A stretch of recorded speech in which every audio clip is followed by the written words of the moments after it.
right. So I'm really glad to have a really special guest today on the podcast, Bernadette Nagy from Barcelona. And we, both of us, want to talk about pioneering the new time. So welcome, Bernadette. How are you? How are things in Barcelona? Hello, I'm doing well. Thank you. Nice to be here with you. Cool. It's really cool to have you here. And I thought just as a little start off, maybe you can introduce who you are, what you do, and then I'll explain why you are on the show. Okay. So, my name is Bernadette Nagy. I'm originally from Hungary, but based in Barcelona. I'm a life coach helping ambitious men to create a life on their own terms, to base their life on fulfillment, balance, and whatever success and happiness means to them. Cool. And I think you already gave the important word. So you're a life coach and you work with men. And that's the thing that intrigued me. And obviously my first question was, why are you doing what you're doing and why are you specializing on men? Mm-hmm. So I have spent my life looking for happiness, let's say, changing countries, changing jobs, and until I found out that the methods I'm using were not good enough, let's say, because I ended up in the same situation all the time. Uh, Something was missing, right? And in the meantime, I was also empowering my friends and the people around me to follow their hearts, to be more courageous. And then there was a point when I said, okay, let's see how I could really create the life I wanted. And I hired a life coach. And that's how my journey started. That's how I discovered that, okay, there is a very efficient method or tools I could use to help others to create their lives after I did the creation of my life and my own, found my own happiness, let's say. Yeah. And that's exactly why I wanted to talk to you, because you seem to have gone through a journey yourself, and then you took that knowledge and you built your own coaching practice around it. And that's exactly what I'm interested in this new series, I have to say. So I'm trying to find out, with all the changes around us, that everything that's happening, what can one do to get well through this time, and maybe a little bit like you did, to create his own life. So maybe you can take us a bit on your journey. I mean, how you went about that, and also then looking at how do you work it today with your clients. Mm-hmm. Let me get back to your question about man still, and then I will Oh, continue yeah. You want to cover answer that? just Yeah. before that. I started working with men mostly because I could see there are more and more men wanting to work on themselves. So I had more male clients than female clients, and I could see the need. I could see that awareness in also in men, which was new, right? Because originally, which I found out, men are not discussing that much about their problems, their issues. They are not so eager to ask for help. They are not complaining as much as women do. And of course, there is not so much help for men out there. That's what I discovered, that coaches are more focused on women in general, especially female coaches. And I said, that's not okay. Mhm. I really wanted to create a safe space for them and an opportunity to also work on themselves and to get rid of this Superman idea of they have to be strong and conquer everything alone. I wanted to also put a mirror in front of them saying that they can be human as well and they can be natural superheroes, And which are what do you helping you to sorry? become. What do you discover with that, if you approach men or target men with exactly that idea? How do they react? How do we react? I mean, I can find myself in that role of, hey, yes, you need to be strong, you need to fix the problems, you need to be the leader. It's obviously the thing you always aspire to and you were educated to be. but not everybody is, or not in every situation. And yes, I can understand that we struggle with that at times. I struggle with that at times. So what reactions do you get? It depends. I mean, there is a mix of reactions. Some people get shocked, like, "Oh, why would I need help?" Right? And they immediately block our conversation, and they are not opening up. There are more and more people who are open, who say, "Oh, that's interesting. That's a new thing, and I like the idea." And some people are already aware of, okay, we are human too. So we can use this help to feel better, and also to create our lives more efficiently. Because coaching is not there when you are really in trouble. It's before that, to be your best version. So is it that you get men more easily through that efficiency approach, or so, I can improve my performance, I can get better results, and all of that? Is that an angle which is stronger with men than amongst females? I would say it's better to speak their language. So if I start with, let's work on your self-love, and let's talk about emotions, and let's start to complain, no, they will run away. Yeah, probably. Definitely, that's not the way. But when I tell them, look, you can build up something, do something with your life more efficiently, more quicker, easier, then they are more open to it, definitely. And for men, I mean, having proper relationships is also important, even if on the surface they show, I can handle everything, but relationships are so important, and we are also not taught to how to handle, right? And that's also a help for men to just learn to talk about it. So I can confirm we aspire to that as well. So that's something that preoccupies us. And but you were rightly saying, so I mean, there is a quest for improving oneself, to, how should I say, to get along better with life as such. And we always look for that structure on the outside. I need a better environment, I need a better job, I need a better whatever partner or whatsoever. But from what you were just saying, it seems like at the end we always have to look inside to find the answers. How is that? How is that process in the work you do with your clients?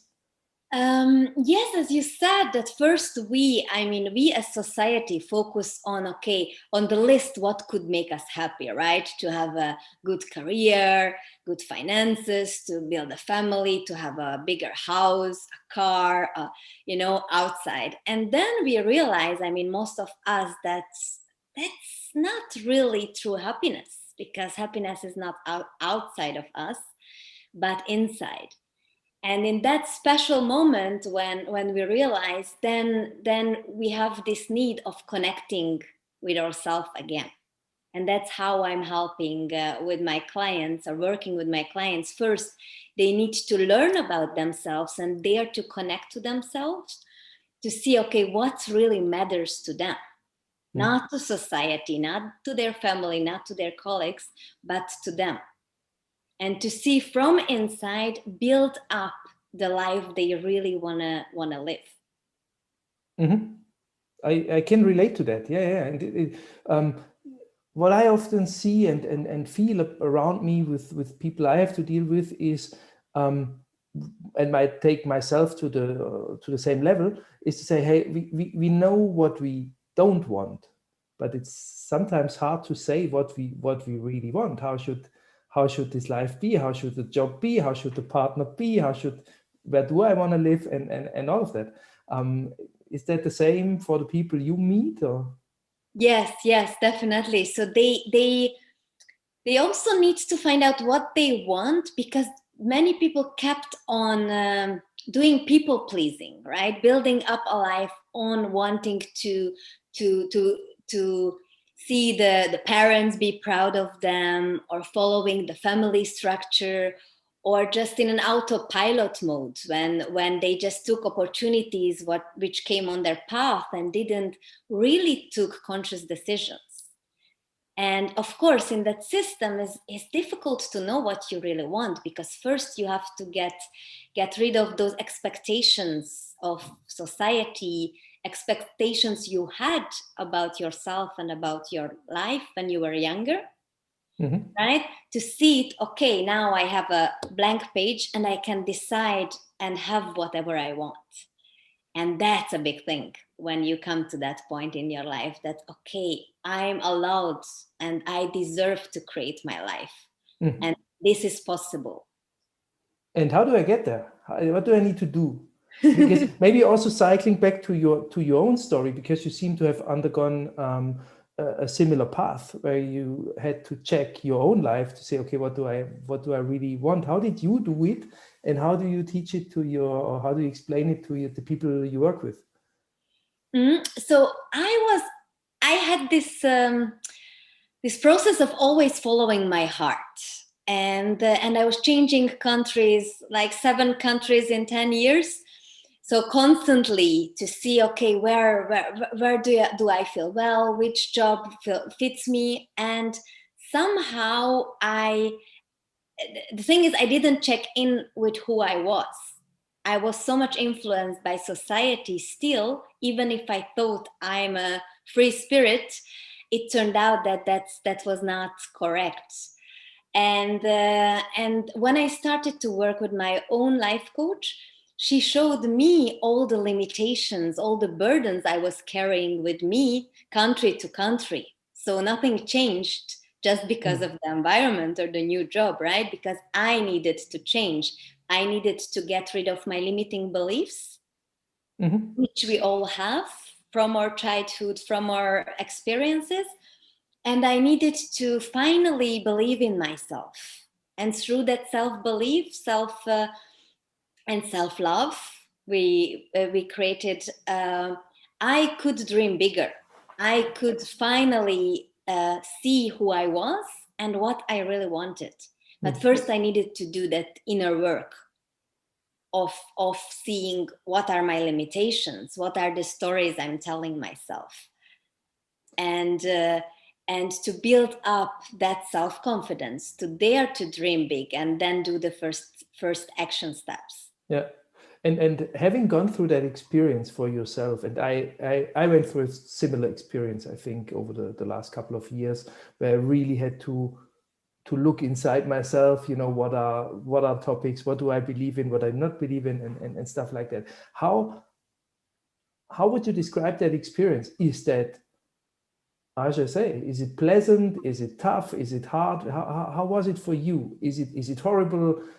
Or is it, in the end, how should I say, not so awful? How was it for you? I would say it depends session by session, right? Because sometimes we have more deeper sessions, sometimes we are more on the surface. So I mean, facing ourselves, right, or limitations, our weaknesses can be a bit difficult. However, how I went through the whole process was, okay, maybe I discover things about myself and about my life which I don't like. However, I'm carrying that anyway with me, right? Mm-hmm. So I better see it so I can consciously decide, do I want to work on that? Do I want to change that?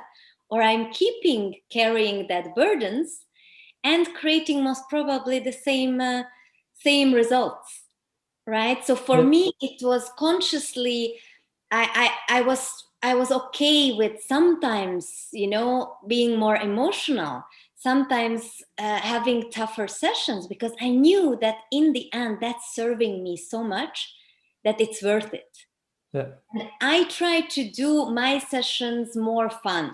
Let's say I really want people to, as I did, to get addicted in a way to self-development and making their dreams come true. And for that, we have to also enjoy the sessions. Mm-hmm. I would fully buy that. And always, I always have like almost a theory on once you've started, there's almost no way back. So it's a bit like in the Matrix, red pill or blue pill. You take the red pill. Well, sorry, now you're in it, and then things start developing and opening up and changing. And yes, it's not always easy. It's not always fun. But most of the time, it's really valuable. You really get something out of it, and it really brings you to the next level, not only in performance, but maybe in freedom to think, or resilience, or whatever it might be. And but I have a question to you.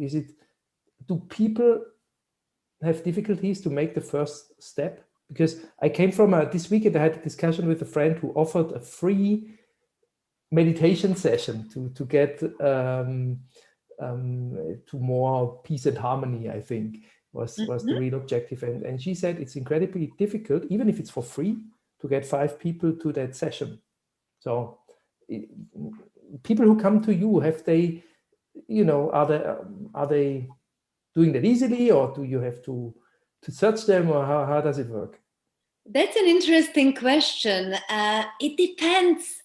Well, first of all, as I said in the beginning, I would say men are much more difficult to get as clients because they are not easily asking for help, right? Or even taking help for free, as you said. Yeah, or even showing a weakness. Even showing the weakness, yes, because the moment you are talking to me or asking for help, of course you think you're weak, which is not true, because you are the same person if you're asking help or if you are not. The same weakness will be there, the same issue will be there. The difference is that by doing the first steps, you can solve your challenges. Yeah, and maybe even that perceived weakness turns into your biggest strength. Just you have to use it differently. Yeah, I totally agree with you. And vulnerability is strength nowadays, thank God. Yeah. But it's the perception and the paradigm is still there to say, hey, you need to be strong. You need to, you need to resist, and you need to do it on your own. So. Yeah, but people are, in different levels. Let's say some people are ready already to be coached or sign up for my program, so it's super easy. Some people need a few days or even a few months. I have clients who took like 5-10 months actually from our first conversation to sign up. Yeah. Right? And it's also a big thing, I would say, that people are asking for help most of the time when they are really feeling miserable, or they are in a crisis, or some big drama happens in their lives.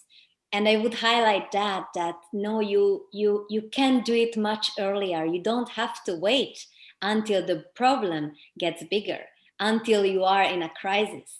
You can start already working on yourself to avoid those problems, to avoid getting there, because of course we see when there is a change in our life, right?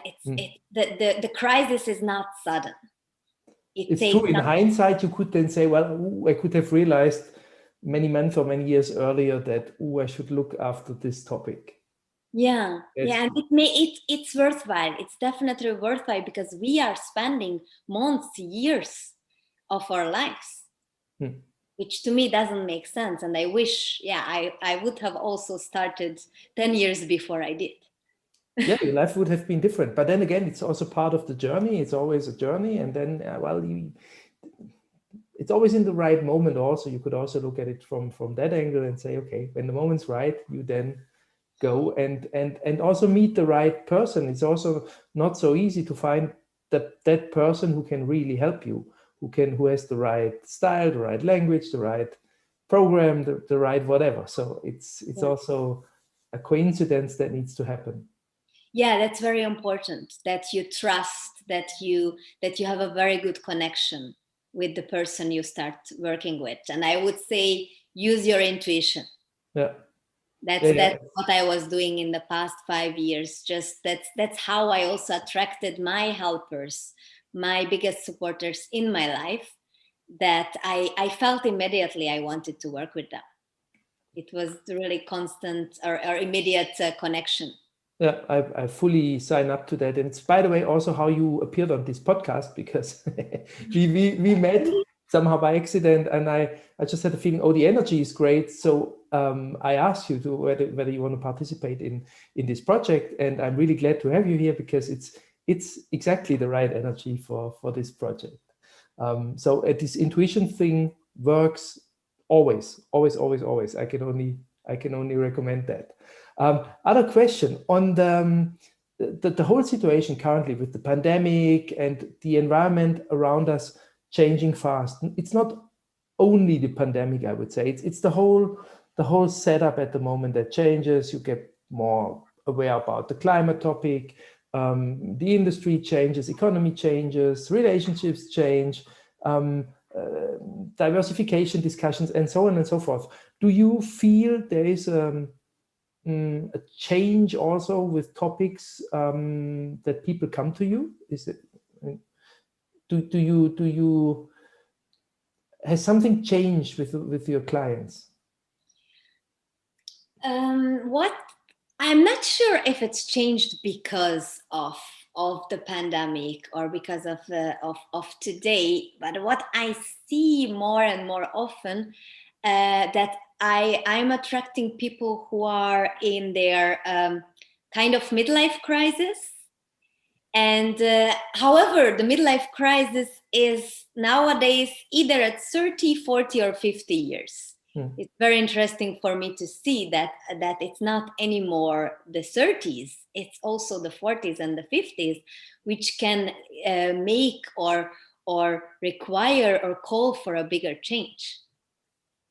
So I see more and more people coming to me before their birthday, like a few months before their 30, 50, 40th birthday, to say, oh my God, I realized that I'm not there where I wanted to be. And then what?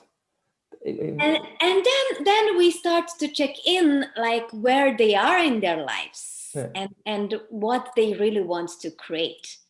And then we check also why they haven't created yet what they wanted a few years ago. Okay, and then you come down to the real topics, what's holding them back, yes. Also to help them to find out what they want, and also why they couldn't build up earlier. Yeah. And then they might realize also throughout that process that what they really want to build is something very different from what they thought they want to build. Exactly. That sometimes it is, I would say, like 5-10 layers deeper, our answers to some very important questions.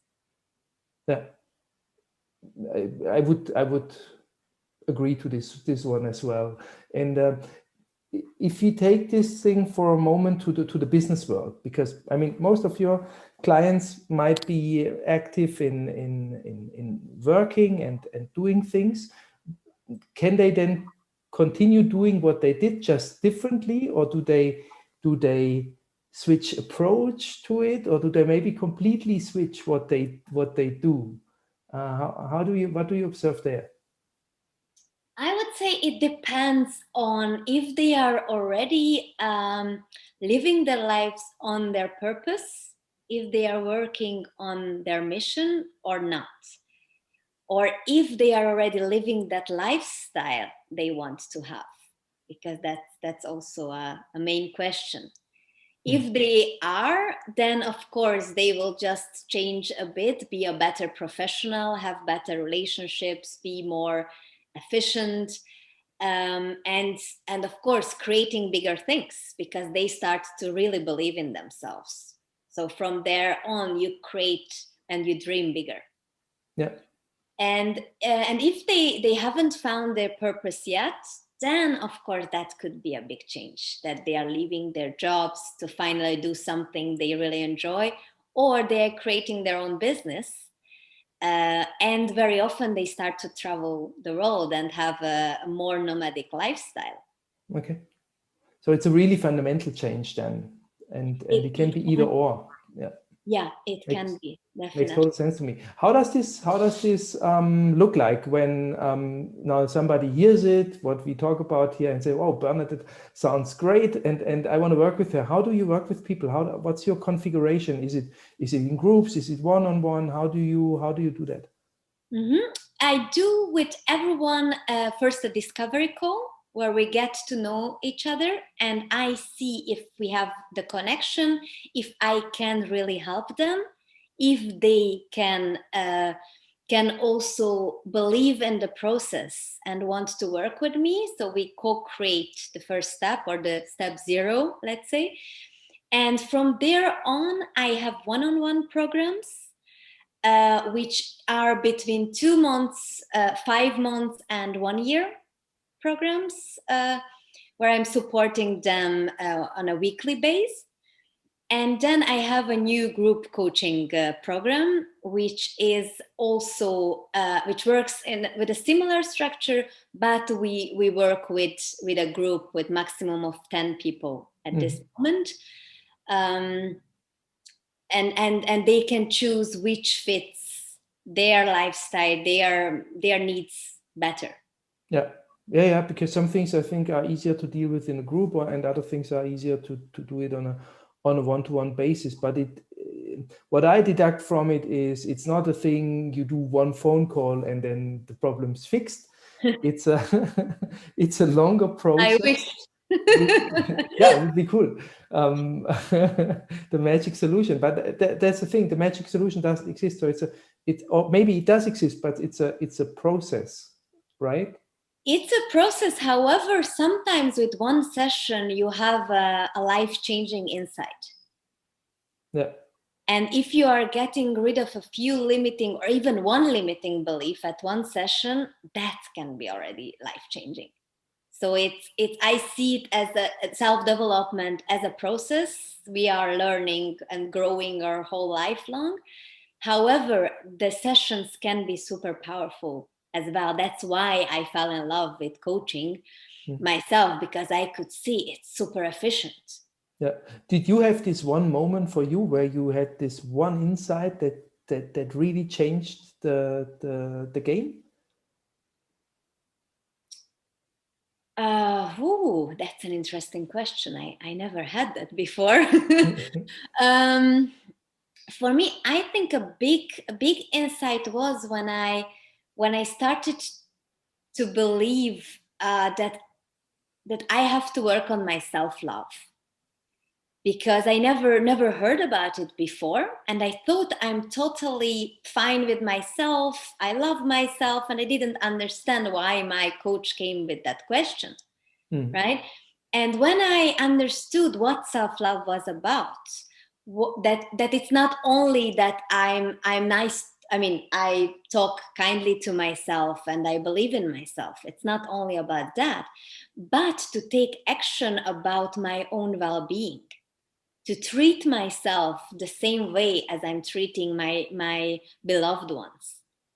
And when I could see that, okay, there is a lot of more to that, that was life-changing for me. Yeah.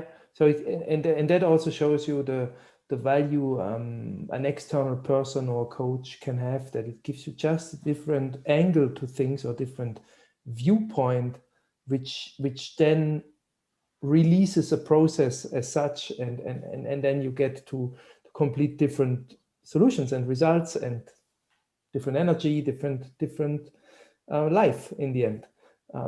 Yes, and it affects you, but whatever you are changing, right? The fact that you have more energy, that you're more balanced, that you find your inner peace, that will have an effect on everything in your life. Yes, and you get more aware of things. And I had an experience last week, and it was not with a coach, it was with a podcast, where I listened to a story of somebody who had an issue always of pleasing people. She pleased people even if it was at her own expense. So and she said in the end she didn't realize some of her dreams or her things. And I listened to that, and I just could do I could reconcile it to myself. And then all of a sudden, just that thing gave me a different view on certain things I did in my life. And it's very powerful, and it can happen in a second. And all of a sudden you do things differently. So, and it can happen with a coach. It can happen maybe with this show. You never know where it comes from. So, but that's the thing with the red pill and blue pill. Once you take the red one, you're on that. You are on the right path. Yeah, exactly. And there are so many topics in self-development which are not obvious, which we never heard about before. As you said, that being a people pleaser or not being able to say no, that's a very generic issue for everyone, actually, because we want to be liked, we want to be appreciated, we want to belong, we have this need. And as children, it was super important, right, for our survival to be liked, to be appreciated. However, today, we don't need to please to survive, right? And we can decide when we truly wanna say yes. And just by having that knowledge or facing that topic, I think it can start people thinking or raise awareness. Yeah, and raising awareness is the right thing, because a lot of the stuff is happening unconsciously. Like, you don't even know why you want to please somebody. It's the subconscious program that runs, and once you detect it, well, then you can do something about it. But to detect it, you need to get into that space, and you need to get exposed, and you maybe need the coach to discuss it with, or just some other stimulation to make it conscious. Because otherwise you run on the autopilot and you don't even know why. So, and it's, as said, you never stop learning it and doing it, and it's a continuous process. So with you, I can work for a year or longer. So that's the process. If somebody wants to work with you, we obviously gonna link all of your contacts here in the show notes, and hopefully many people who listen are interested.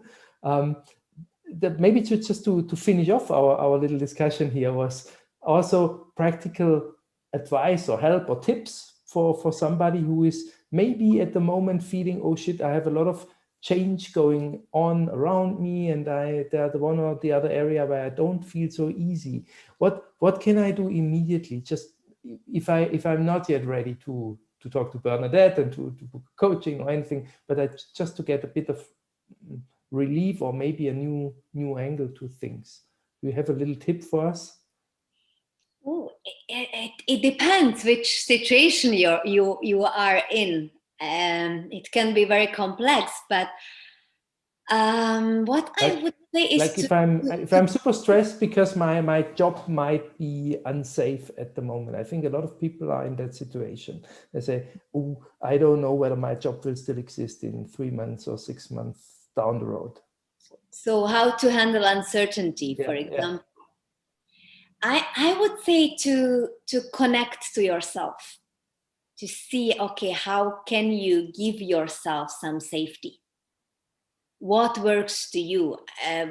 Very often being in nature or taking care of yourself physically, exercising or going for a massage or eating your favorite dish or eating healthy, or just, discuss it with someone you really trust, and discussing these things with the right people, because that's also important to have a supportive people around you. Yeah, massively important, I think. Yeah, and very good thing. If you have a person of trust, then just take that time, open up, and ask whether you can discuss it with him or her. And yes, and open up, because the fears go away when you start talking about them. Right? Everything which is about our fear, we need to analyze it. We need to get out of our system, because that's the moment we can start find solutions for it. And that's the moment we can also see that, okay, no matter what, we will find a solution somehow. right? The no matter how big the fear is, we will be able to do the first steps.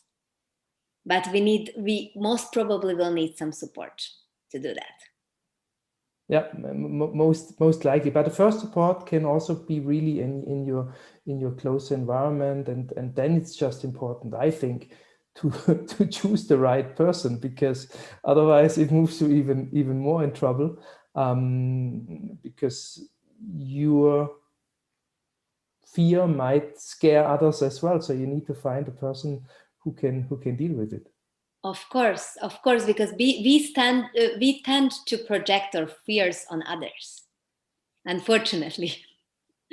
Yeah, that can happen.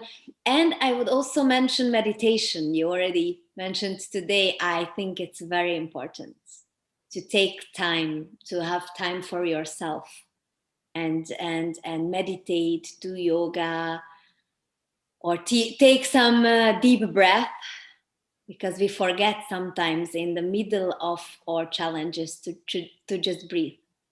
Yeah. And that's really something I did last year. I did a podcast series also when the pandemic started, and I wanted to find techniques that help in that situation. And pretty much every person I talked to, from the spiritual teacher to the business coach, whoever I talked to, they always recommended breathing. And it's true. It's a very basic thing, but it always helps and gives us new energy. Yeah, thanks for the good advice. and thank you overall, Bernadette. Was really great to have you here on the podcast.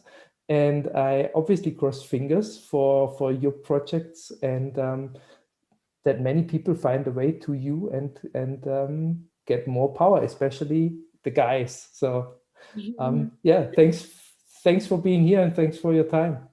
Thank you, Uli. I'm looking forward to talk. Anyone who could find it beneficial to just have a conversation, I'm here to help. Thank you Yes, for and what we didn't stress enough is you're going to make it fun, right? Of course. Life is about enjoying the path. No matter in which period of our lives are, we can always find joy in it. Yeah, wonderful word to finish this podcast. Thank you very much, Bernadette. Thank you.